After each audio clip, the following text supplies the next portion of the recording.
Rev it up and welcome to Cars Yeah, show number 2134. This week we continue our celebration of the 71st annual Pebble Beach Concours d'Elegance. It takes place Sunday, August 21st at the Lodge at Pebble Beach, California.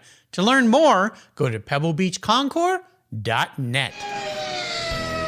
This is Cars Yeah, where you'll enjoy interviews with inspiring automotive enthusiasts. Mark Green is here to provide you with a fuel injection of automotive inspiration. So get in, sit down, buckle up, and get ready for a wild ride here on Cars Yeah.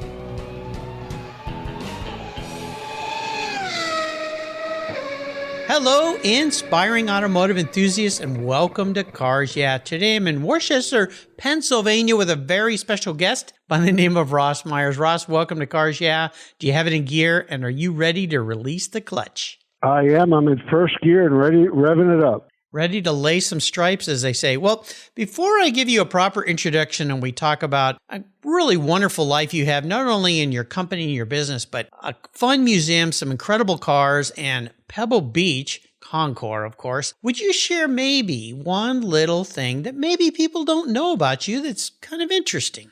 Besides cars, I love wooden boats. Wooden boats. Okay, well, that kind of makes sense. Do you live near a lake where you get to go out on wooden boats and enjoy the water? Well, we're fortunate enough to have a home in the Adirondacks in New York, and Beautiful. We're near Lake Placid, and we're lucky enough to have a couple boathouses on that property. And my passion up there is to make sure I've got plenty of wooden boats in them. Well, that sounds like a fun thing to do. You will laugh at this because the first time I went out on an old 50s wooden boat, I took my son, who at the time was very young, I think he was about 4 years old, with a friend of mine, and he had just acquired this boat, went out in the water, and not too short after that, my son, even at 4 years old, said, "Hey, Dad, why is there all this water coming in the boat?" Well, apparently old wooden boats need to be water treated in some way, I guess, so they expand a little bit. Is that right? You have to rest them in the water and hold them up for usually a day and let all the old planks to swell up so they don't leak. Yeah, that's important. Don't load them off the trailer and try to go anywhere. No, because that thing started bogging down, and basically I said, look, I got my 3-year-old on this boat. He had a life vest on, of course, boy. But this water's cold. Head for the shore. And we made it to the shore and got off the boat and kind of stood there and scratched our heads. And yeah, we learned that lesson. I should have called you first, I think, Ross. Well, if you come visit me, I promise my wooden boots don't leak. All right. I appreciate that. Well, let me give you a proper introduction. We're going to have some fun today. We're going to stay dry, though. Ross Myers has had a self-described obsession with automobiles since his childhood in the 1950s. Today, he is well known to vintage auto enthusiasts as a dedicated and discerning collector, the director of Three Dog Garage in Boyertown, Pennsylvania, and as an avid vintage racing competitor. A lifelong Pennsylvanian, Ross is chairman and CEO of Allan Myers Incorporated, a very successful, heavy civil construction company founded by his father and his grandfather way back in 1939. His father was an active antique and vintage automobile enthusiast, and I think a little bit of that rubbed off on Ross. Ross is the co-founder and board member of the Myers-Lawson School of Construction at Virginia Tech and serves on numerous boards in the industry and the community. We'll be back in just a minute to learn more about the fun that Ross is having in and out of the water. But first, a word from our sponsors. So give them a little love, would you? And we'll be right back. Summer is here, and that means long, hot days. Oh boy. Covercraft's UVS custom sunscreens are quality made and are incredibly fast and easy to use. Your UVS sunscreen is custom tailored for your vehicle, and their accordion design ensures easy storage. Not only do they protect your dash and interior for maximum protection while parking in the sun, sunscreens keep your vehicle's interior significantly cooler. They are durable, they're dependable for years of use. I have one for all my vehicles. Every time I park my car, my Covercraft sunscreen goes up in the window. You can choose from a variety of colors, including the original, Premier Series, and Carhartt designs. Your sunscreen is manufactured with the quality and attention to detail that's been the standard for Covercraft since 1965. And they make a really great gift as well. Get your summer deal today. Use the code YEAH21, YEAH21 at covercraft.com and you'll get 10% off your Covercraft order. That's right, 10% off. Use the code YEAH21 at checkout. Covercraft, protecting the things that move you. When it was time to renew my collector car policy, my carrier raised my rates by a lot. But why? My usage was the same, my car's value was the same, and I had never made a claim. I didn't even have a ticket. The only change was their rate, and they had no reason why. What's with that? I researched my options, I spoke to others, and with American Collectors Insurance, what a difference. A live person actually answers the phone. She spent time learning about me and my Porsche Turbo and provided a reasonable quote. Why wait until your next premium is due? Give them a call today for your personal agreed value quote. Call 866-AC1-YEAH. That's 866-224-9324. Tell them you're a friend of mine, Mark Green at Cars Yeah. American Collectors Insurance, classic car insurance designed by collectors for collectors, automotive enthusiasts just like you and me. That's American Collectors Insurance. Jim Canova is a past guest here on Cars Yeah, and he's detailed over 8,000 vehicles. And that kind of professional experience leads to innovation. He was tired of uncomfortable stools and creepers and being down on his knees when detailing cars. So as a result, Jim thought, you know what, there must be a better way. And he invented the Bumby seat. His unique design gets you off your knees and your bum onto a far more comfortable seating position for all your low-level automotive detailing. The Bumby seat, with its patented full flat design, allows you to adjust your position to the task at hand. Convenient side trays hold your car care products, tools, cloths, or a tasty beverage. Built for the toughest driveways and garage tasks, the Bumby seat has wheels that roll easily over almost any surface, and it makes a great around-the-home adjustable stool for hobbies, yard work, or take it to the car show. The full flat design makes storage a breeze. Jim has launched an Indiegogo fundraiser, and you can get in on the start of what's sure to be an industry favorite. Go to Indiegogo.com and type in Bumby seat, that's Bumbee seat, to be one of the first in line to start improving your automotive detailing experience today. That's Bumby seat on the Indiegogo.com website. A fun folding mobile seat design.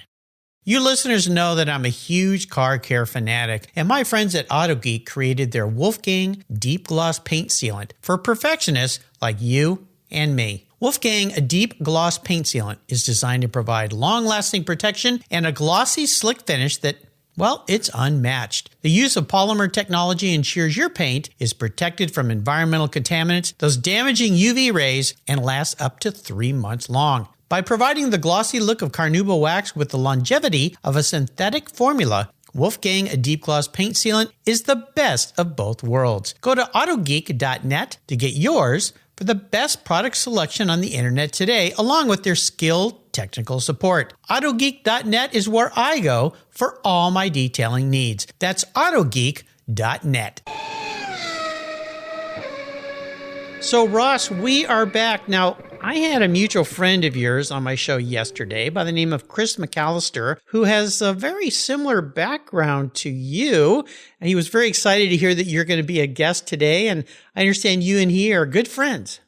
We're great friends. I have the utmost admiration for Chris. He has incredible taste in cars, and between you and me, Mark, he's a much better driver than I am. He'll beat me handily any day. Well, I won't say anything to him, but now 100,000 or so people know about this. But you know what? It's always good to have somebody that's a little better than you to work on improving. At least that was my mom taught me when I was a kid. Hang out with the right people, right? That's always motivation, right? Hang out with the fast guys. Yep. Definitely. So let's talk a little bit about this passion you have for cars, and I'm sure this ties back to your grandfather and your father. You and Chris have somewhat of a similar background in your career paths, but is that where your passion, and especially for Fords, of course, which we're going to talk about with Three Dog Garage, your racing and your collecting, but did this start when you were a kid with your family kind of pushing you into cars? Mark, when I was 3 years old, my father and grandfather ran a very small construction company, and so they were working 60, 70 hours a week. When my father wasn't working, he was in his garage, restoring an old Model T Ford. So if I wanted to hang out with my father, which I did, he was a great guy, I needed to be in the garage. And so from the age of about 3 years old, if he was in the garage, I was in the garage, and I would hand him a wrench, a screwdriver or whatever, and just be there with him and watch what he was doing and try to help. Now, I'm sure the car took 3 years to restore. I'm sure if I would have been in the garage, it probably would have been done in 2. But you can imagine how that works. Well, you're pretty lucky. That sounds like a good thing to me. For me, my dad was playing with a MGTC when I was about that age, and I think it was the same time. And of course, MGs, they tend to break down maybe a little more than Fords, but certainly it's fun to spend time with Dad. Let's fast forward, though, into probably your teen years when it seemed like you really got involved with Fords and hot rods. Well, it actually started even earlier than that. A couple things happened to me before I was even 10. One was 77 Sunset Strip came on, and I was allowed to watch one show a week, and that was my show of choice. And it was mainly so I could see that Model T, that cookie Model T, drive up to the front of the hotel every show. And I just couldn't believe what a cool thing that was. My father was a purist, so he thought it was blasphemy, but I thought it was the coolest thing ever.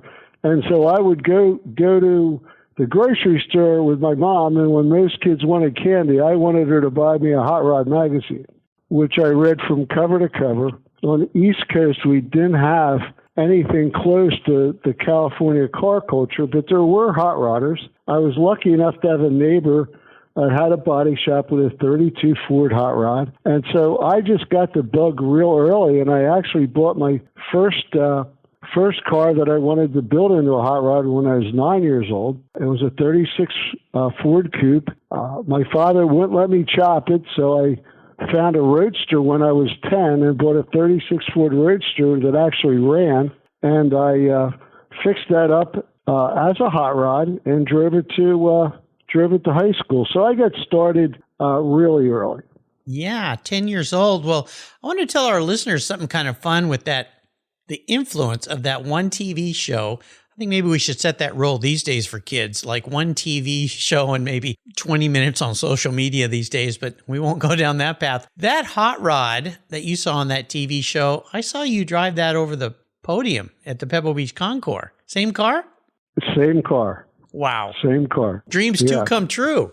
How about that? I mean, that was beyond, I never even had a dream that big, but it was, probably one of the coolest things I've ever done was to buy it, to restore it. Roy Brizio out of San Francisco and his very talented team did all the work. We took it to Pebble. We won best in class in a very difficult hot rod cover car class, and my wife Beth and I got to drive it up on the dance floor, so to speak, and I'll never forget that moment. It was just wonderful. Well, absolutely. And another mutual friend of ours, Bruce Meyer, who suggested that I reach out to you along with the folks at the Pebble Beach Concours, said, well, if you think I'm into these things, you should talk to Ross. So you're in good company, my friend.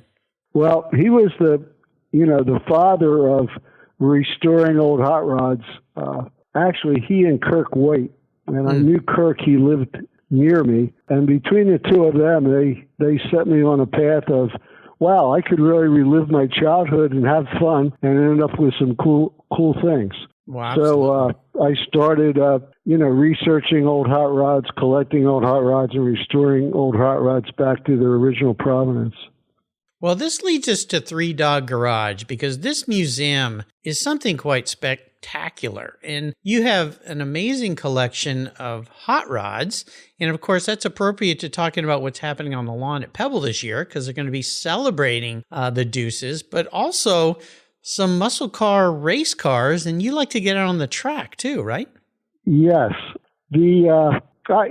Again, like I never dreamed in a million years I would own the cookie car. I never thought I would have my own three-dog garage or museum, so to speak. I just started collecting like most of us do, and we run out of space. And for me, I had a friend that bought a Boss 302 back in the 70s, and he started going to Shelby events. Pretty soon he was dragging me to Shelby events and open track days. And I was really enjoying that. And I said, wow, this is really fun. I saved my money up, and in 1985, I bought a 289 Cobra from the original owner. Nice. And, I started taking that to Shelby meets, and of course it was a street car, and I really didn't want to race it. But I started getting the bug, and before you know it, I ended up with a early Trans Am car, and then I bought an R model. I started racing the R model pretty seriously, and it just kind of evolved since then. Yeah, just a little bit. Now, can people come and visit your museum, the Three Dog Garage? Absolutely. Three Dog Garage is open to the public. We have a website where you can sign up, and we give tours usually on the weekends. And Three Dog Garage is really designed, I tried to design it in a way that it wouldn't feel like a car museum, and that's why I call it Three Dog Garage. It's just a place to come and hang out and smile and laugh, share stories, and have fun. And I designed it so it would be for the whole family.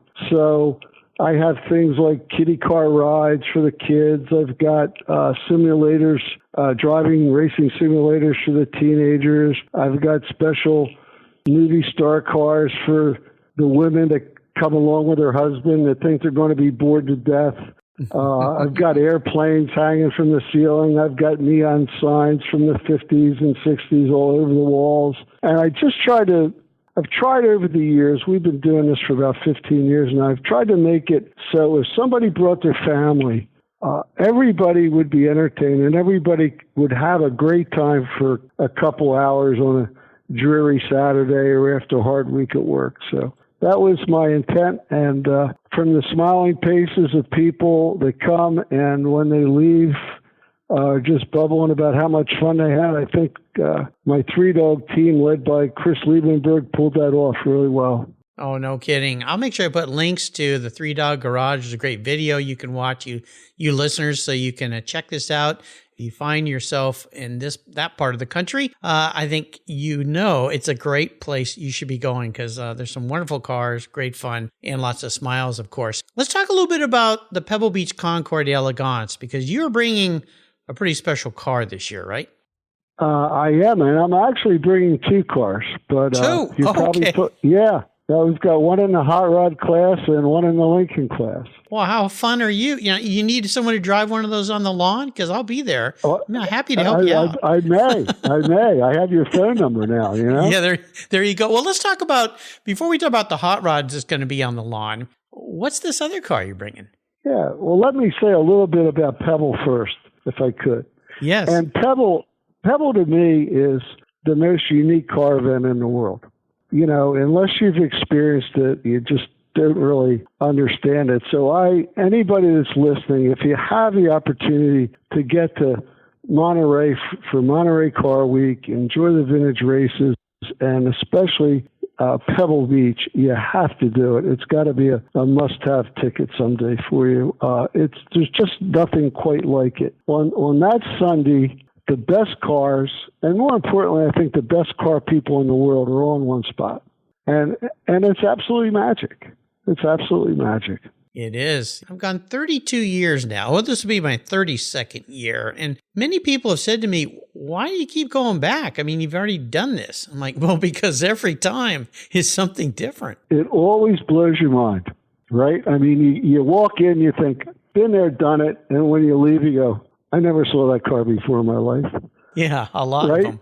Yeah, yeah. Yeah, and it's a list, and they do such an amazing job of changing the event every year. To me, it's kind of like the night before is like Christmas Eve, right? Yes. When you're a Oh, little yeah. kid, you just can't wait to see what's under the tree the next morning. Oh, I know. It's Is so that much a fair fun. way to think about it? It absolutely is. And, it's still a couple weeks away, and I'm already starting to think that way. How can I sneak in the closet and find the gifts that are there? But I'm doing it through Cars. Yeah, I get to talk to people like you and Chris and Kim McCullough, who's been on the show this week, Jim Glickenhaus, who's been on the show this week. I mean, all these wonderful people that are so nice to take the time to bring their special cars to Pebble Beach Concours and share them. And I know you're going to answer this the same way I think of it, Ross. It's really the people that it brings together, right? Yeah. When the pandemic hit and they had to cancel Pebble, and they did the right thing. Yeah. I was most disappointed about not being able to see my friends. Yeah. You know, because there's people there that, there's people there you see a couple times a year. There's people there that you only see once a year, but they're still your friends, and you look forward to that, Yeah. It's amazing. I have friends that live within an hour of me that I only see at Pebble Beach.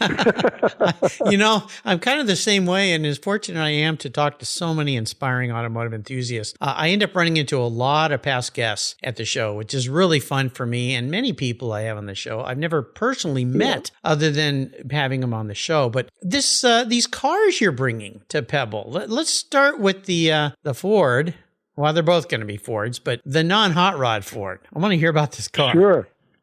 Sure. It's a 1932 KB Lincoln, Murphy-bodied dual-cowl Phaeton. And what makes this car very rare is it's the only Murphy-bodied dual-cowl Phaeton produced in 1932. Wow. Oh, wow. And if you know a little bit about the Lincoln story, and I'll just, if it's okay, I'd like to just share a couple of my history lessons about Ford. Absolutely. Henry Ford was, above anything else, an unbelievable engineer, whether it be the assembly line or the simplicity of his cars and his engines. But he actually started out as the chief engineer for Cadillac before he was with Ford. And at the time, he had hired a young engineer by the name of Henry Leyland.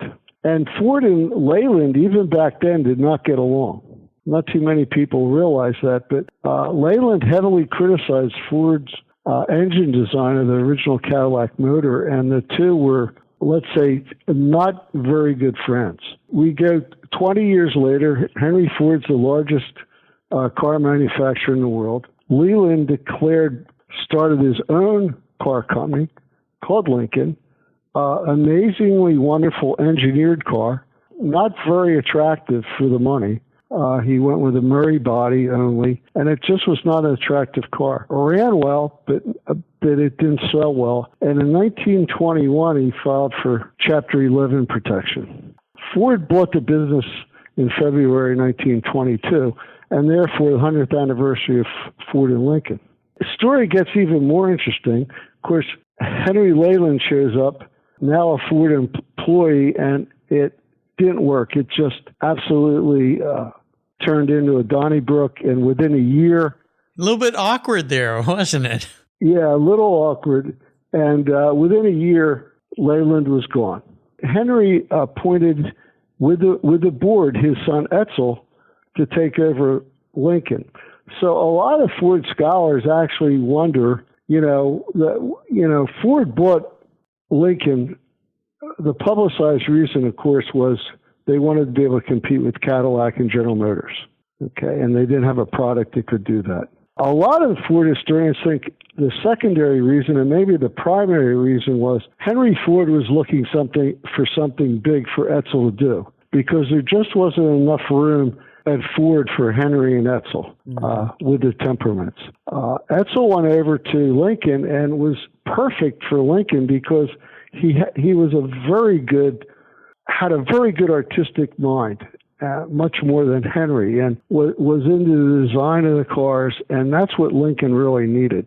So it was actually a great marriage for Ford with Lincoln, and it especially was good for Edsel. Yeah. Wow. Things were going along very well. Ford poured a ton of money into Lincoln back in the 20s when they were making a lot of money, and they were really building a good car. Cadillac came along, as you know, in 1930 with the V16. Nobody had ever produced a motor like this before. And, of course, it caught the rest of the luxury car industry off guard. Lincoln, Auburn, Pierce, they all hustled to build something comparable, and they all built a 12-cylinder. The 12-cylinder that Ford designed ended up in the Lincoln in 1932 in the Model KB. So it was a very special car. It was a 145-inch wheelbase. It was it's a big car. This Yes. Murphy-bodied Lincoln that I'm bringing to Pebble is actually 2 inches longer than my 1930 Duesenberg Murphy-bodied. Oh my gosh! Wow. So we all know what a Duesenberg looks like in the present. This car is actually 2 inches longer. I couldn't believe it. My goodness. But it's absolutely, the Murphy body styling, I think, is as good as it gets. Lincoln commissioned only 5 dual-cow Phaeton bodies from Murphy in 31. They supplied all 5. 4 went on 1931 Lincolns on the long wheelbase V8 car, and they had 1 left, and that went on one of the first KB chassis, and that's the car that I'm going to be bringing to Pebble. So I'm quite excited about it. I've known this car for at least 20 years. It was owned by a very good friend of mine, dear friend that passed last year, Mark Smith. Oh, and a lot of people on this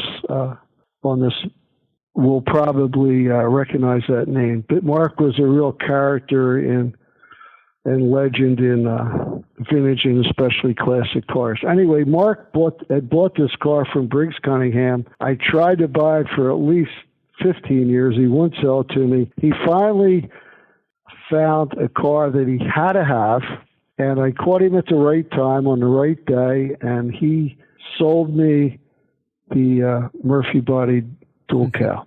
Nice. And I took possession of the car, took it right to Steve Babinski, who has one of the most remarkable restoration shops, I believe, in the United States, automotive restoration out of New Jersey.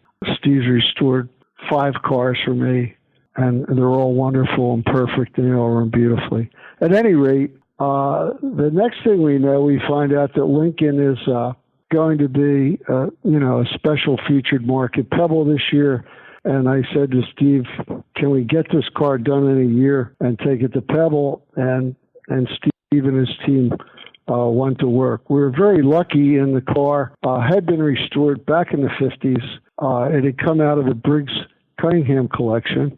And before that, it was owned by a gentleman in Florida, and the earliest record we can find is about 1954. But this car was very fortunate. I think it was originally a California or Arizona car. When we stripped it to bare metal, it absolutely had no rust at all.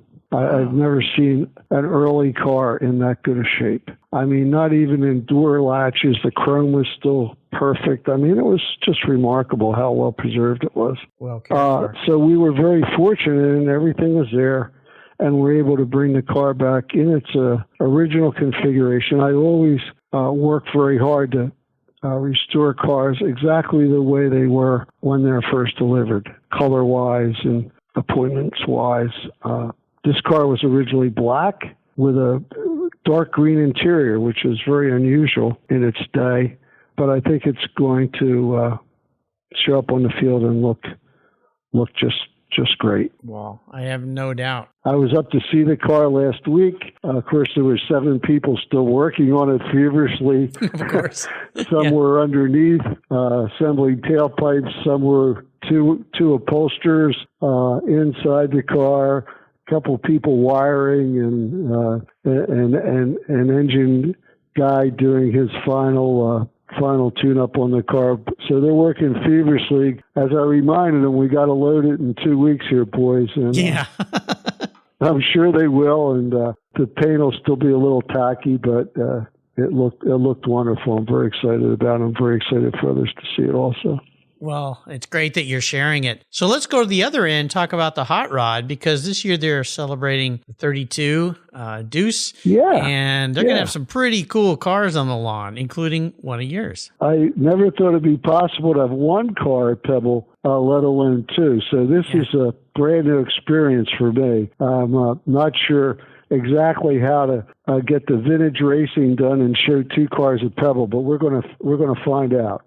Yeah, so you're going to be racing as well. Yeah. Whoa. We're going to be out there. Three Dog Garage will be in full force out at the Historics. Well, you're going to have a busy time, but the great thing about what they've done at the Historics this year is they've moved it back a day, which frees you up for Sunday to be on the lawn, right? Yeah, which is just great. Because I a lot of times I had to miss one or the other, and that just isn't good. So tell us about the car, the hot rod you're going to bring. Yeah, it's a 1932 Roadster, and it was the Lee Titus Roadster, and Lee Titus was a famous hot rodder from Southern California. Had his own, it's called Lee's Speed and Muffler Shop. Mm-hmm. He had a great little speed shop. Built a lot of hot rods. This particular car was on the cover of Hot Rod magazine in 1959. It's a black 32 full-fendered Roadster, red steelies, red upholstery, white top. Probably the coolest part about the car, besides the build quality, was it had a 58 fuel-injected Corvette motor in it, which was unusual for a hot rod in the 50s. And it was quite the piece in its day. It was much imitated later on, but I think it was probably one of the first 32s where they ever put a fuel-y Corvette in it. The car, again, was completely restored by Roy Brizio and his talented guys, and it actually went to Pomona and won the Bruce Meyer Trophy of Pomona this year for the best early hot rod. Cool. And it was asked to come to Pebble. So we're quite excited to have it on the lawn and let people take a look at it. It's a really neat historic timepiece. Oh, wonderful that you're bringing that car as well. So what are you going to be driving out at the track? Well, the Three Dog trailer gets loaded this Saturday. We're going to be taking a 1970 Trans Am car, the George Fulmer yellow school bus car, the 16 car. Nice. Yeah, and we're going to have two Rouse chassis cars there that ran back in the 80s and 90s. The one is a the Daytona 24-hour in its class, the GTO class, in 1990 and in 1991. Only car to ever win it the Daytona 24-hour 2 years in a row. And we're also going to be taking the Mercury Mercure that Scott Pruitt drove from 87, which also won the Daytona 24-hour and actually won the Trans Am class that year. Wow. So two neat Rouse chassis cars, the Fulmer car, and then we're going to be bringing for the Le Mans class, which is a special class this year, we're going to be bringing Celine SR7 that actually raced and placed at Le Mans and went on to win the European GT3 championship that year. My goodness. In 2007. Wow. Ross, you need to figure out how to have more fun in life. Gee, dude. I mean, what an incredible treasure trove of history you're bringing to share during the Pebble Beach Concours week. I mean, I want to thank you. I mean, all the participants, everybody that brings cars, but you're bringing some very cool iron. Oh my gosh. Our shop, I call it the Three Dog team. They look forward to Pebble every year. I bring them out for about 10 days, and we do the prehistorics and historics and Pebble. And it's pretty much, we do other events during the year, but it's the one that everybody really looks forward to. It's kind of a great time to just get some really cool stuff loaded on trailers, and it gives my team at Three Dog a chance to show the artistry and craftsmanship that they produce. We preserve and restore all our own race cars. So these are cars that have been done by the Three Dog. I call it Team Three Dog, and these guys just are amazing. I don't even call them mechanics. I call them restoration artists, but they're very, very good and take seriously what they do. They live it. And so it's kind of a fun thing to get them out to California and let them enjoy the California life for 10 days. And we have a lot of fun together. Well, it's going to be fabulous. I can't wait to see you, the cars, all the people at Pebble Beach Concours coming up in a few weeks here. Before I let you go today, Ross, could you share maybe parting words of inspiration or wisdom, a success quote or a mantra that might leave our listeners with some inspiration to get out there to California along with you and I and all the other folks and enjoy this adventure? Sure. For me, whether it's business or my hobby or my family, I believe life is about relationships. Okay. And I have a rule about relationships that I live and I'll share. And that's that always be the first one to offer your hand. Always be the first one there to help. And the relationships that you build over your lifetime, whether they're in business or family or your hobby, the ones where you were the first one to offer your hand, you're the first one to offer a helping hand to anybody, they're the ones that last. And yes. That's worked for me my entire life. And, I believe I've been blessed because of that. Great thing to share with others. And always be the first one to reach out, offer some help to somebody. If only everybody in the world operated that way, I think things might be a little more calm and a little more joyful.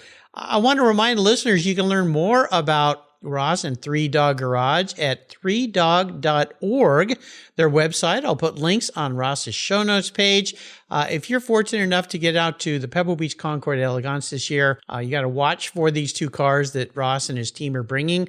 A reminder, this takes place on Sunday, August 21st at the Lodge in Pebble Beach, California. If you want to learn more and get your tickets, go to pebblebeachconcours.net. Ross, thank you for sharing your cars with us. Thank you for being out at Pebble Beach Concours Week. We're going to have so much fun. I can't wait to see you there. Until you and I talk again, my friend, I'll see you on the lawn or at the racetrack at the Pebble Beach Concours. See you there. I'll look forward to it, Mark. Thank you. Linkage. It's a new quarterly publication and website that covers the automotive market, driving, restoring, collecting, and discovering your passion for motor vehicles. Linkage is about experiences, opinions, and values. Linkage is an actual informed, reasoned opinion based on first-hand experiences. A talented linkage team covers the automotive world, the people who share your passion and mine, smart, considered, rational, and experienced opinions, ones you can learn from and grow. That includes our passion that drives auctions and the collector car market. So come with me and join us on this journey. And be sure to use the code CARSYEAH when you subscribe, and they'll give you $10 off. Boom! Linkage, geared for the automotive life. Subscribe today at linkagemag.com. We all count on skilled auto technicians to ensure that our families and ourselves are safe on the road. That an airplane will get me safely to my destination, that trucks are moving the stock to shelves of essential parts and things that we need. That's why TechForce Foundation's slogan is so appropriate. When techs rock, America rolls. I love that. TechForce is a charity of Cars Yeah, and like all charities, they need our support. If you love cars and can relate to the young person's desire to turn their passion into a career, go to techforce.org today and donate or become a volunteer. That's techforce.org. Thank you so much for joining us on today's ride here at Cars Yeah. Drive on over to carsyeah.com to find show notes and inspiring automotive fun. Download your free copy of Filler Up, a fun book filled with gorgeous photographs of fuel filler fun, including quotes from more inspiring automotive enthusiasts. Download your copy today, and we'll see you next time on Cars Yeah.